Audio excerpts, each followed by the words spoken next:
আমি এই ইস্যুটা নিয়ে আর কথা কইব না ভাবছিলাম, কিন্তু দেখতেছি কথা না বললেই না। এর মধ্যে পররাষ্ট্র মন্ত্রণালয়ের সচিব বদলানো হইলে আমার এই এপিসোডে আর হাত দিতে হইতো না। এমন কইতে পারেন যে আপনি কইলেই বদলাইতে হবে, আমি যদি বলি হ্যাঁ হবে, সমস্যা আছে কেন? আমি যে অভিযোগগুলো তুলছি তার কোনটা তো মিথ্যা না। আপনার মন্ত্রণালয় থেকে তো কোনো প্রতিবাদ করেন নাই। প্রফেসর ইউনূস সরকারের সবচেয়ে ব্যর্থ মন্ত্রণালয় হইতেছে পররাষ্ট্র মন্ত্রণালয়, অথচ এই মন্ত্রণালয় সরকারের সবচেয়ে বড় শক্তি হইতে পারত।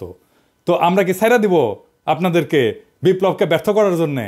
আপনার কি জমিদার আর আমরা প্রজা, নাকি আমরা আপনার চাকরিদাতার কথা শুনবেন না?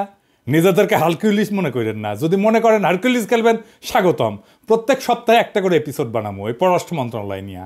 আর কি কি আকাম করেছেন একেবারে মাইক্রোস্কোপের নিচে নিয়ে ফেলায় দেখাই দেবো সবাইকে। একটা কথা এপিসোডের শেষে কইতাম, এখন শুরুতেই কই। বাঘে চুলে 18 ঘা, পুলিশে চুলে 36 ঘা, আর পিনাকি চুলে জয় বাংলা। কথাটা মাথায় রেখেন। হয় তহিদ সাহেব আপনি আমারে কনভিন্স করবেন আমার তোলা অভিযোগগুলো মিথ্যা, অথবা জসিমকে পাছায় লাথি দিয়ে সরাইবেন। দুয়ের মাঝে কোনো যদি কিন্তু নাই। এবার নাহিদ তোমারে বলি, এই যে গোলাম মোর্তজারে কোন আক্কেলে ওয়াশিংটনে প্রেস মিনিস্টার বানাবার জন্য সুপারিশ করেছিল, তা আবার সিনিয়র সেক্রেটারি র্যাঙ্কে, অ্যাম্বাসাডারের র্যাঙ্কে, ওয়ারেন্ট অফ প্রেসিডেন্সের চড়া, মানে অ্যাম্বাসাডারের চাইতো সিনিয়র পোস্টে তারে প্রেস মিনিস্টার বানানো হয়েছে। মানে এই যে 15 আলোর মতি রমণের লাগে এত পিতলা খাতির তোমার এই জন্য কি? হ্যাঁ ওরে বাপরে, হাতের তালি। হ্যাঁ 15 আলোর লগে লতকালতকি যে করবে না, যারাই করবে বাংলাদেশের রাজনীতিতে তারা অপ্রাসঙ্গিক হয়ে যাবে। গোলাম মোর্তজারে ওয়াশিংটন ডিসিতে পাঠানোর জন্য সুপারিশ করার নাহিদ, আমি মরে যাওয়ার আগে পর্যন্ত দোষারোপ করে যাব। এই হারামজাদা উঠি বসে মঙ্গল শোভাযাত্রা। এই যে দেখেন, বাংলাদেশকে ইসলামকে ডেমোনাইজ করার ইন্ডিয়ান কালচারাল হেজিমনির পক্ষে বয়াদ উৎপাদন করায় আমার রক্তে, আমার অশ্রু, আমার কান্না, আমার ত্যাগ, আমার লড়াইয়ের পথ মারায় হারামজাদা। এটা আমি ছাইরা দেবো, এটা আমি হবার দেবো। কয় আওয়ামী লীগের হরতাল আর সিপিবি অফিস দখল নাকি একই জিনিস। হারামজাদা গোলাম মোর্তজা তোর বাপ সিপিবির প্রিন্সেস জিগা। আমি তারে আগের রাতে কইছিলাম কিনা যে তাকে অফিসে পরদিন ঢুকুম না, যা জিগা। আমার হাত পা ধরেছিল কিনা প্রিন্স, জিজ্ঞাসা কর। আগের দিন গণমিছিল বাতিল করেছে, গুতেরেস আছে সেই দিন, তাও আমি সেদিন ঢাকাত গেঞ্জাম লাগামু। তাই চাস গোলামের বাচ্চা, তোর যখন হাউস হচ্ছে কামটা করবো, শিগগিরি করবো। দায় গোলামের বাচ্চা তোর, দেখ আমি কি করতে পারি। তুই চাই ওরে চাকরি বিধি শেখার নাই, ওই ফেসবুকে এইগুলা লিখবার পারে চাকরি করিয়া আপনার নামে মামলা দিব। চাকরি বিধি লঙ্ঘন করার পরে ওরে কিছু না কয়, ওরে যদি না খেদাইছেন পররাষ্ট্র মন্ত্রণালয় থেকে, তাহলে কল খবর আছে, আপনারও খবর আছে। এই গোলাম তুই দেশে ফিরবো না? ফিরবো তো, তোর গোয়ার মধ্যে ইন্ডিয়ান গিরিবাস কবুতর ঢুকে দেয় না, হাততালি দিব, হাততালি। আর গিরিবাস কবুতর খালি পাক মারবি তোর গোয়ার মধ্যে। খেয়াল রাখিস, হাসিনাকে আমরা শুধু খেদাই নাই, হাসিনার রাজনীতিও খেদাইছি। হাসিনা উত্তরে ইন্ডিয়ান সেকুলার অনুপ্রবেশ রাখবার পারবো না কয়ে দিলাম। যাক তহিদ সাহেব, যখন জসিমেক সরাবি না, তাই জসিমেক নিয়ে সেকেন্ড ডোজ দিয়ে আসেন। অগ্নি আমি 3রা মার্চ তারিখে একটা এপিসোডে হাসিনারে দালাল নিয়ে কথা কইছিলাম যে ভারতের কাছে মাথা বেচা এই পররাষ্ট্র সচিবের কিছু অপকর্ম তুলে ধরেছিলাম। আমি কইছিলাম যে কিভাবে পররাষ্ট্র মন্ত্রণালয়ে আওয়ামী পুনর্বাসনের কাজ করে চলেছে এই জসিমউদ্দিন। সে ভিডিও প্রচারের পর দেশ বিদেশে বিভিন্ন প্রান্ত থেকে জসিমউদ্দিনকে নিয়ে আমার কাছে অনেক ফোন টোন দেয়। কি বলবো আর বলেন, যে আমি নিজেই অবাক যে কিভাবে এরকম একজন দালালকে পররাষ্ট্র সচিব নিয়োগ দেওয়া হয়েছিল। জসিমউদ্দিনকে পররাষ্ট্র সচিব করার নেপথ্যে যে 3 জন লোক ছিল তাদের কথা আমি তুলে ধরছিলাম। এর মধ্যে একজন মোজাম্মেল, যে কিনা পরবর্তীতে জসিমের কুটচালে প্রধান উপদেষ্টা একান্ত সচিব হিসেবে নিয়োগপ্রাপ্ত হইয়াও সেখানে যোগদান করতে পারেন নাই। আরও ছিল জসিমের বড় ভাই, সাবেক বিএনপি নেতা এবং বর্তমানে এলডিপির রাজনীতির সাথে যুক্ত সালাউদ্দিন কারমা। উই নাকি আবার বিএনপি ফিরিছে, এখন তো ফিরবি। হ্যাঁ, তবে সবচেয়ে মুখ্য ভূমিকা পালন করছে পররাষ্ট্র উপদেষ্টা তৌহিদ হোসেন। আপনি নিজে এখনো ওর পিঠ বেঁচে যাচ্ছেন, জানি তো। তৌহিদ সাহেবকে নিয়ে আমার এপিসোডে আমি কোনো কথা বলি নাই। মুরব্বী মানুষ, বয়স হয়েছে, ইউনূস সরকারের উপদেষ্টা, তাই ভাবিছিলাম তার নিয়ে বেশি কোনো কথা বলবো না। কিন্তু আমাদের গ্রাম দেশে একটা কথা আছে না, আক্কেল মানুষের ঠুসা আর ব্যাকল মানুষের ঘুষা, একই কথা। কিন্তু আমাদের তৌহিদ সাহেব তো বিএনপির সুপারিশে সরকারের উপদেষ্টা হয়েছেন, তাই জনতার মুখের কথা ওনার কাছে কোনো গুরুত্ব বহন করে না। উনি বিএনপি খুশি করিচ্ছেন। আমি আগে কইছিলাম যে বিএনপি আর আওয়ামী লীগ হইলে একই মুদ্রার এপিটোপিট। এরা বাংলাদেশে এদের 5 দশকের লুটের রাজনীতিকে বহাল রাখতে চায়। বিএনপি জানে যে জনতার শক্তি মোকাবেলা করার সক্ষমতা তাদের নাই, তাই আওয়ামী পুনর্বাসনের মাধ্যমে নিজেদের সেফ এক্সিট নিশ্চিত করতে মরিয়া হয়ে উঠছে আমাদের বিএনপি।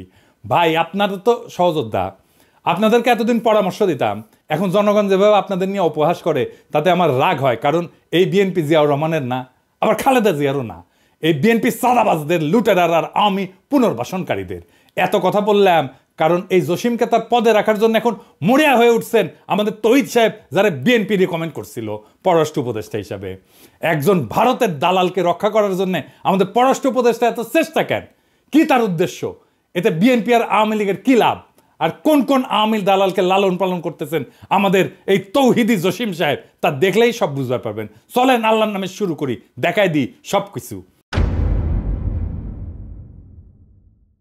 আমি গত 15ই মার্চ আমার ফেসবুকে একটা স্ট্যাটাস দিয়েছিলাম, সেখানে আমি পন্দের আলোর পত্রিকা একটা সংবাদ তুলে ধরেছিলাম যে 2.5 মাস আগে দেশে ফেরার আদেশ পাওয়া সত্ত্বেও মরক্কোতে নিযুক্ত হাসিনার লেসপেন্সার রাষ্ট্রদূত হারুন রশিদ কানাডায় পালায় গেছে। এই রাষ্ট্রদূত নাকি শরদের বডিগার্ডের রাজনৈতিক জীবনের গবেষক। বাংলাদেশের 2 জিনিসের বাম্পার ফলন হয়েছে, এক জাউরার আর এক গবেষকের। দেখি সবাই গবেষক, হারামজাদা স্যামসা। তোর রেনুর আবির্ভাব তোমার করে দেবো। ইন্ডিয়ান লেসপেন্সার রেনুর আবির্ভাব যেমন দেখছো হাসিনা পলায়নের কারণে তো তোর মনে আছে, তাই না? তাইলে তোর পলাইতি না হারামজাদা। যাক, স্বৈরাচার পলাইছে সেটা নতুন কিছু না, কিন্তু একটা রাষ্ট্রদূত পলানোর এই নিউজ জনগণ কেন জানলো না? জসিম সাহেব, হারুনকে কি আপনার কুটকির মধ্যে ঢুকে রাখছিলেন কেন? আপনি বা আপনার পররাষ্ট্র মন্ত্রণালয় এই সংবাদ নিয়ে এমন লুকাচুরি করলো? এর কারণ হইল জসিম হাসিনার এই দালালকে কানাডায় পালানো এবং রাজনৈতিক শরণার্থী হিসেবে আবেদন করার সময় দিছে 2.5 মাস এই হারামজাদা জসিম। এখন যখন হারুন তার ফেসবুকে ইউনুস স্যারকে অবৈধ বলে দাবি করছে, তখন তড়িঘড়ি করে তার পাসপোর্ট বাতিল করার আদেশ জারি করছে। এখানেও সূক্ষ্ম চালাকি। হারুনের শরণার্থী কেসটা পোক্ত করা দরকার। সে তখন এসে একটা প্রজ্ঞাপন জারি করে তার পাসপোর্ট বাতিল করে এটা পোক্ত করে দিল এই জসিম। এখন হারুন আদালতে যায় বলবে যে আমার কোনো পাসপোর্ট নাই, আমার যাওয়ার কোনো জায়গা নাই, তাই আমার শরণার্থী হিসেবে কানাডায় থাকতে দেওয়া হোক। কেস ফাইনাল করে দিল জসিম। বাহ, কি চমৎকার! এইসব তো অনেক পুরানো টেকনিক জসিম সাহেব। আপনি নাকি 30 বছরের বেশি চাকরি করেছেন, তো আপনি এতদিন চাকরি করে বালটা শিখেছেন। আপনি তো গ্রীসের রাষ্ট্রদূত ছিলেন, সেখানে এরকম শরণার্থী কেস হাজার হাজার। আপনি যদি এই টেকনিক সম্পর্কে না জানিয়ে থাকেন তাহলে আপনি একটা বোকা এবং বেকুব পররাষ্ট্র সচিব। আর যদি তা না হন তাহলে আপনি 2025 সালের সেরা রাষ্ট্রদ্রোহী, যিনি পতিত স্বৈরাচারের এজেন্টকে পালানোয় সহায়তা করছেন এবং তার রাজনৈতিক আশ্রয় পাওয়ায় সহায়তা করছেন। এমন না যে কানাডার কেস আপনার জন্য নতুন ছিল। আপনার আগের পররাষ্ট্র সচিব মাসুদ বিন মোমেন, ওই যে মিথিলা ফারজানা আছে না, আর অপর্ণা রানী পালকে কূটনৈতিক পাসপোর্ট বদলায় কানাডায় পালানোর সুযোগ করে দিছিল না? এটা দেখে কি আপনি কিছু শিখতে পারেন নাই, নাকি আপনি ওইটা দেখে শিখেছেন? হ্যাঁ, আপনার মাথায় নতুন বুদ্ধি আসিছে যে হাসিনার দালালদের পালানোর সুযোগ করে দেওয়ার। আপনার যে জাউরা কইছিলাম না, কম কইছিলাম। আপনি আসলে একটা বিশ্ব জাউরা। জাউরামিতে আপনি বিশ্ব তালিকায় স্থান পাবেন। আলহামদুলিল্লাহ, বাংলাদেশের একজন জাউরা অ্যাটলিস্ট পৃথিবীর সেরা হয়েছে। কিন্তু সমস্যা হলো আপনি জাউরা, কিন্তু মাথায় কোনো বুদ্ধি নাই। আপনি যখন এই কাজের কাজ করেন তখন আপনার প্রধান সহযোগী নাজমুল হক ছিল মহাপরিচালক প্রশাসন। নাজমুল নিয়ে গত পর্বে অনেক করছি। পাক্কা আওয়ামী পরিবার থেকে উঠে আসা কর্মকর্তা নাজমুল, যাকে মাসুদ বিন মোমেন গোপনে মহাপরিচালক প্রশাসন বানায় যায় আওয়ামী লীগপন্থী অফিসারদের সেফ প্যাসেজ দিতে। জসিম নাজমুল সিন্ডিকেট তাদের 5 মাস সময় হারুনের মতো আর কি অপকর্ম করেছে তা আস্তে আস্তে প্রকাশিত হবে। আমার কাছে খবর আসিচ্ছে। যাই হোক, এটা পরে আসিচ্ছি। পররাষ্ট্র মন্ত্রণালয়ের মেরুদণ্ড আর কর্মকর্তাদের মনোবল ভেঙে দিয়া ভারতের বিপক্ষে একটা দুর্বল কূটনীতি গড়ে তোলায় এই আপনাদের মিশন, তাতে কোনো সন্দেহ নাই। তৌহিদ জসিমের মিশন এইটা। কেমন পররাষ্ট্র সচিব সুপারিশ করলেন আপনি তৌহিদ সাহেব? মানুষ চিনতে না পারেন, কিন্তু দালাল চিনতে না পারলে তো এই সরকারে আপনার জায়গা থাকা উচিত না। দালাল চিনতে না পারলে আপনি নতুন বাংলাদেশের জন্য কি অবদান রাখবেন? জসিম সাহেব, আপনি কেমনে জানলেন যে আমি পিনাকি আপনার এই চালাকি ধরবে পারবো না? আমি তো হাসিনার নির্যাতনে ফ্রান্সের শরণার্থীর আবেদন করেছিলাম। আপনার তো জানা দরকার ছিল, যার কেউ বুঝুক না বুঝুক, আমি অন্তত আপনার এই ধান্দাবাজি ধরবে পাবো। হারুনের পালানো আপনার অগোচরে হয় নাই জসিম সাহেব। এই গল্প অন্যদের শুনায়েন, আমারে না। আমরা আপনার গল্প বুঝবার পারিছি। গোয়েন্দা সংস্থা দিয়া আপনার বা আপনার সহযোগীদের মোবাইল ফরেন্সিক করলে হারুনের সাথে আপনার যোগাযোগের স্পষ্ট প্রমাণ পাওয়া যাবে। আমি নিশ্চিত করে কইবার পারি। তৈরি বিয়া কইরাও থুক্কু দেওয়া যায়, তালাক দেওয়া যায়, কিন্তু আপনি জসিমের মতো এরকম দেশ বেচা বাটপার পররাষ্ট্র সচিব সুপারিশ করে যদি থুক্কু দিতে না পারেন, তালাক দিতে না পারেন, তাহলে আপনাকে নিয়ে আমাদের বিশেষ অনুসন্ধান চালানো প্রয়োজন হবে। অবশ্য মানব জমিন পত্রিকা আপনারা নিয়ে ভালোই অনুসন্ধান চালাইতেছে। দেখেন আপনি কয়দিন আগে নিজেই কি বলেছেন যে আপনি ব্যর্থ। তো ব্যর্থতার দায় স্বীকার করে চলে যান, আছেন কেন এই পদে এখনো? খুব মজা না ক্ষমতা মাখনে খাইতে খুব মজা না, নরম না? হ্যাঁ, ব্যর্থ হইয়া জনগণের টাকা বেতন নিতে লজ্জা লাগে না তো ইচ্ছা আপনার? জসিমের মতো একটা হাসিনার দালালকে কেন আপনি সুপারিশ করেছেন? কেন তার সব অপকর্ম ঢাকার জন্য আপনি এত মরিয়া? কি উদ্দেশ্য আপনাদের? আসেন সেটা একটু দেখি। জসিমের মূল উদ্দেশ্য বোঝার জন্য বেশি দূর যাওয়া লাগবে না। গত 18 অক্টোবর 2024 সালে বাংলা ট্রিবিউনে একটা সাক্ষাৎকার ছাপা হয়। সেটি উনি কি কইছেন সেটা না দেখি। উনি কইছেন, অন্তর্বর্তী সরকারের সফলতার উপর বাংলাদেশের ভবিষ্যৎ পররাষ্ট্রনীতি কতটুকু শক্তিশালী হবে সেটি নির্ভর করছে। অন্তর্বর্তী সরকারকে বিদেশিরা গভীর আগ্রহ নিয়ে পর্যবেক্ষণ করছে এবং একই সঙ্গে এই কাজে আন্তরিকভাবে সহায়তা করতে চাইছে। এর অভীষ্ট ফলাফল হচ্ছে নির্বাচনের মধ্য দিয়ে পরবর্তী যে সরকার আসবে তাদের সঙ্গে বিদেশিদের সম্পর্কের অন্যতম নির্ধারক হবে দেশীয় সংস্কারের সাফল্য। হারামজাদা বিশ্বজাউরা, নির্বাচনের জন্য একেবারে পাগল হয়ে গেছো। হ্যাঁ, একেবারে বিএনপির কেস ফলো করিচ্ছ না? বিএনপির লিখে দেওয়া টেক্সট না? নির্বাচনের পরে সরকার কি করবে এটা ভাবার তোর কাজ। জসিমকে নিয়ে করা আগের পর্বে আমি বলছিলাম যে বাটপার এখন বিএনপিকে ক্ষমতা আনার জন্য পাগল হয়ে গেছে, আর সেই সাথে বাস্তবায়ন করতেছে ইন্ডিয়ান প্রেসক্রিপশন, যেটা হলো ইউনূস সরকারের দ্রুত বিদায় আর আওয়ামী লীগের পুনর্বাসন করা। আগের পর্বে আমি বলেছিলাম না যে জসিম এই সরকারের লেজিটিমেসি আর বিপ্লবের ন্যারেটিভ নিয়ে কোনো কাজ করে নাই? কেন করে নাই তা এখন পরিষ্কার। তো এই কাজ যে করা লাগবে এমন কথা যে জসিম জানতো না তা কিন্তু না। এই সাক্ষাৎকারে দেখেন এই হারামজাদা কি বলিছে। অন্তর্বর্তী সরকার দায়িত্ব নেওয়ার প্রথম দিকের একটা চ্যালেঞ্জ ছিল জুলাই আগস্ট বিপ্লবের সঠিক ন্যারেটিভ তুলে ধরা। একথা সবাই জানেন যে বিপ্লব নিয়ে একটা অপপ্রচার ছিল, আমাদের কাজ ছিল সেই অপপ্রচারের বিপরীতে বিপ্লবের সঠিক চিত্র তুলে ধরা। এই কাজে আমরা সফল হয়েছি। দ্বিতীয় বিষয় ছিল সরকারের সংস্কার চিন্তাভাবনা ও সংস্কার কার্যক্রম তুলে ধরা। এটি এখন চলমান এবং আমাদের জন্য নতুন বিষয়। কাজে এই বিষয়টি তুলে ধরে বিভিন্ন দেশের সঙ্গে একযোগে কাজ করার প্রতিশ্রুতি আদায় করা খুব কঠিন না হইলেও একটা চ্যালেঞ্জ ছিল।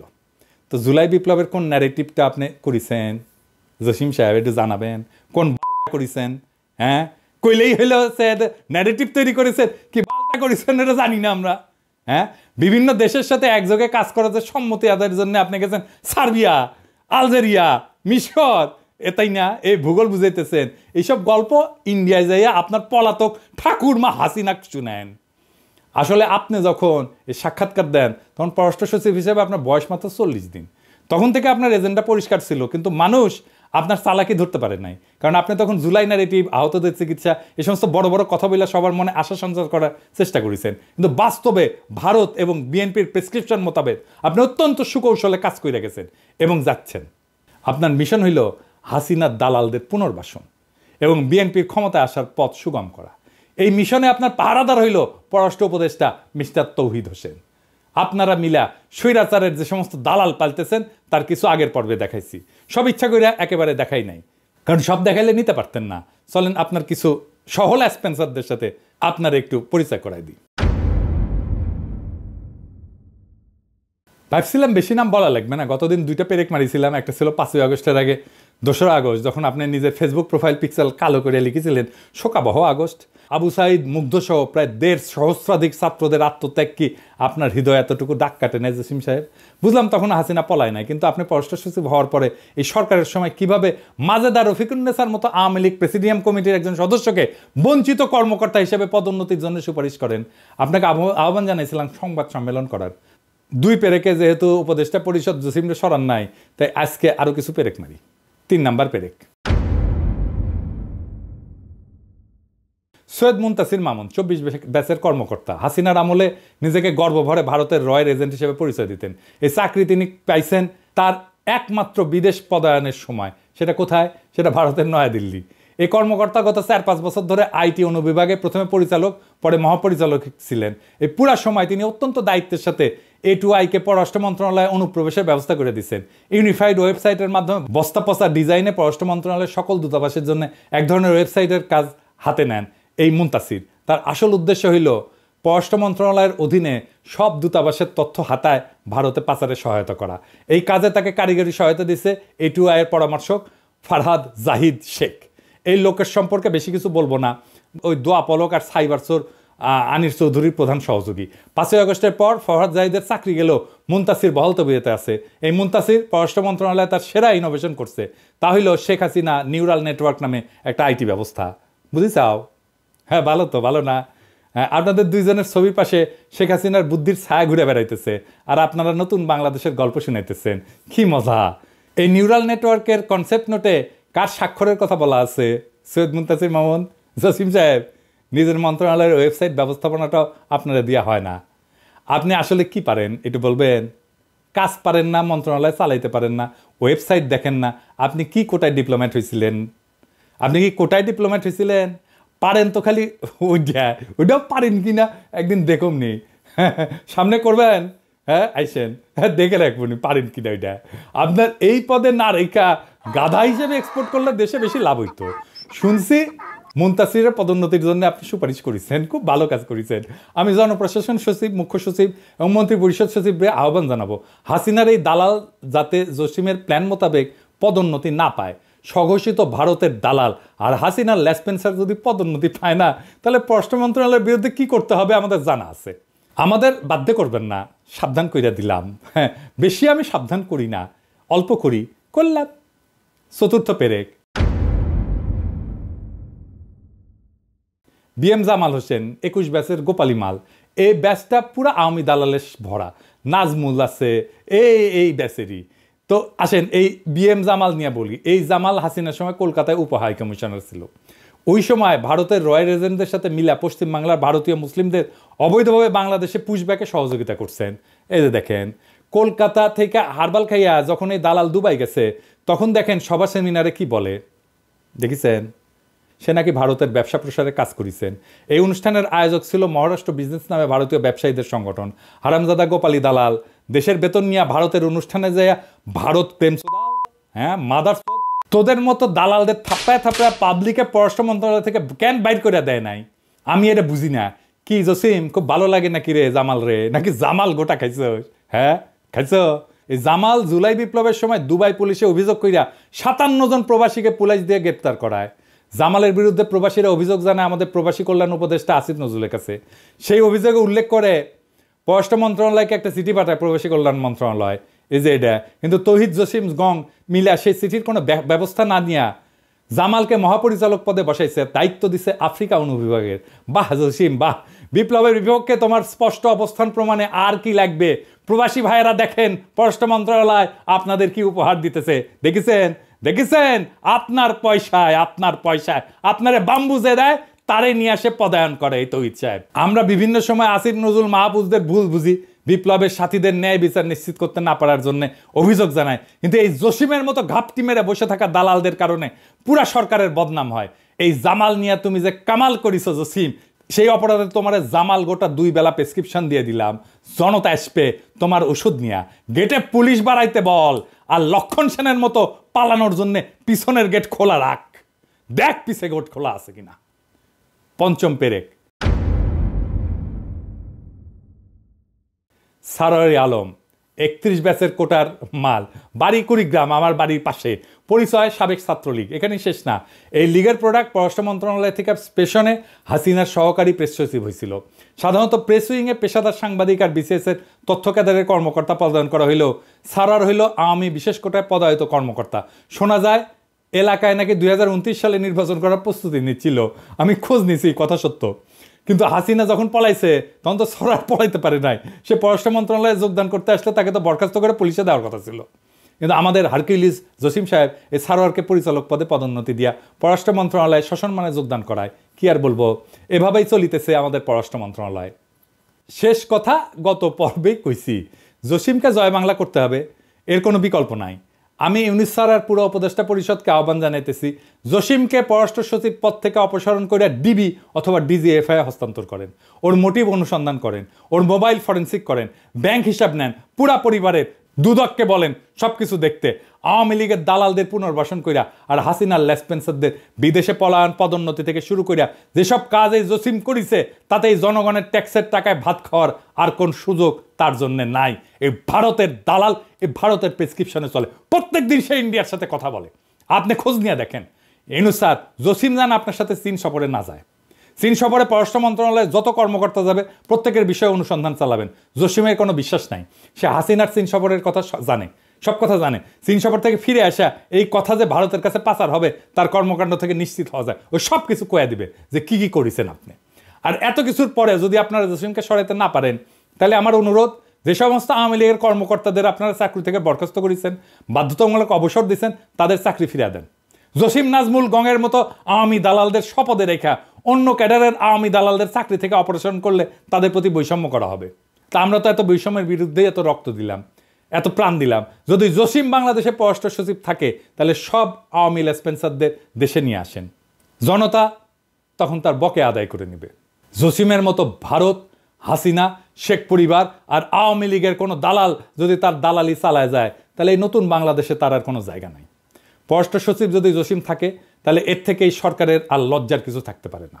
জনতার টাকায় জসিমের আর বেতন হবে না, জনতার সাথে আর কোনো প্রতারণা না। আর ছাত্র জনতার সাথে প্রতারণা করে জসিম যদি পররাষ্ট্র সচিব থাকে, তাহলে বিপ্লবের পক্ষে পররাষ্ট্র উপদেষ্টার কি অবস্থান তা জনগণ বুঝে নেবে। আমার চাওয়া সামান্য, জসিম রে খেদাইবেন তো ইচ্ছা। এই ডোজে যদি কাম না হয়, পররাষ্ট্র মন্ত্রণালয় আমি ঘেরাও করাবো, একজন একজন করে ধইরা এইভাবে জয় বাংলা করতে থাকবো। পররাষ্ট্র মন্ত্রণালয়ে বাংলাদেশে ভিলেন বানায় দেবো। প্রেস সচিব শফিক ওরে দেখে শেখেন। গ্রামে গিয়েছিলাম, আমাকে একজন, ভাই আপনাকে কিন্তু এই গণশত্রু বলেছেন। গ্রামের একটা লোক, ফার্মার, খুব শিক্ষিত না, উনি জেনে গেছেন যে আমি একজন গণশত্রু। ওরে কি করেছিলাম, মাটি ধুতে দিছিলাম একেবারে, ওরে মাপ করেছি, ওরে কোনটি টেনে নামাইছিলাম দেখেছিলেন তো, ওরে মাপ দিছি তো সাহেব, আপনি মাপ পাবেন না। আসেন, খেলা হবে জনগণ বনাম কায়েমি আমলা ভারতের দালালেরা, দেখে কার দম বেশি। ইনকিলাব জিন্দাবাদ।